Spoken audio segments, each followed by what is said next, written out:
Parliament ఎన్నికలపై BJP focus చేసింది. ఇందుకోసం 10 కమిటీలను వేసింది తెలంగాణ బీజేపీ. మళ్లీ చేరికల సమన్వయ కమిటీని ఏర్పాటు చేసింది. ఈ కమిటీలో బండి సంజయ్, ఈటెల రాజేందర్లు ఉన్నారు. కిషన్ రెడ్డి అధ్యక్షతన ఏర్పాటైన రాష్ట్ర ఎన్నికల కమిటీ. ఈ కమిటీలో లక్ష్మణ్, బండి సంజయ్ కూడా ఉన్నట్లుగా తెలుస్తోంది. రైట్, ఇదే అంశానికి సంబంధించి పూర్తి అప్డేట్స్ లైవ్ లో అందించడానికి మా ప్రతినిధి మహేష్ సిద్ధంగా ఉన్నారు. మహేష్, బీజేపీ పార్లమెంటు ఎన్నికల కోసం ఏదైతే కార్యక్రమాలు చేయాలి, ఏ విధమైనటువంటి కసరత్తు చేయాలని దానిపైన బీజేపీ వివిధ కమిటీలను వేసింది. ఏదైతే కేంద్ర ప్రభుత్వ పథకాలన్నీ ప్రజల్లోకి తీసుకెళ్లేందుకు కొరకి పెద్ద ఎత్తున అభియాన్ నిర్వహించాలని చెప్పేసి కూడా బీజేపీ నిర్ణయించినటువంటి నేపథ్యం.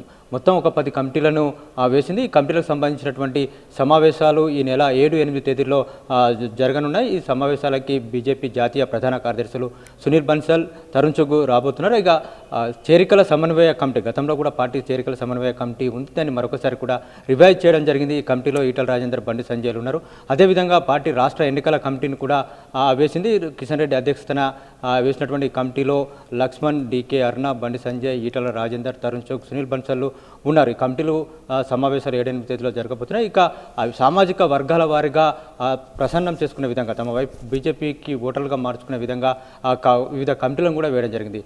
నవయువ ఓటర్ల సమ్మేళనాలు నిర్వహించేందుకు ఒక కమిటీ, వికసిత్ భారత్ సంకల్ప యాత్ర అభియాన్ కొరకు ఒక కమిటీ, మహిళల సంబంధించినటువంటి సంక్షేమం, వారి యోగక్షేమాలు తెలుసుకుని వారికి ఎలాంటి పథకాలు తీసుకురావాలి, ఉన్నటువంటి పథకాలు ఏ విధంగా ఉన్నాయని చెప్పేసి మహిళలోకి విస్తృతంగా వెళ్లేందుకు కొరకు మహిళా వెల్ఫేర్ సంబంధించినటువంటి కమిటీ, ఎస్సీ ఎస్టీ కమిటీ, ఈ విధంగా మొత్తానికి 10 కమిటీలను వేసినటువంటి బీజేపీ ఎన్నికలకు సంబంధించినటువంటి ఫోకస్ చేసింది. దాని యొక్క కార్యాచరణను రూపొందించబోతుంది. దీనికి సంబంధించి 7-8 తేదీల్లో ఈ కమిటీల యొక్క సమావేశాలు జరగబోతున్నాయి. దీంట్లో రామాలయకు సంబంధించినటువంటి విషయంపైన కూడా పెద్ద ఎత్తున అభియాన్ నిర్వహించాలని పార్టీ నిర్ణయించినటువంటి నేపథ్యంలో దానికి సంబంధించిన కూడా కమిటీని వేసింది. అక్షయ, మొత్తానికి కమిటీల సమావేశాలు ఈ నెల 7-8 తేదీలో జరగబోతున్నాయి. ఓకే మహేష్.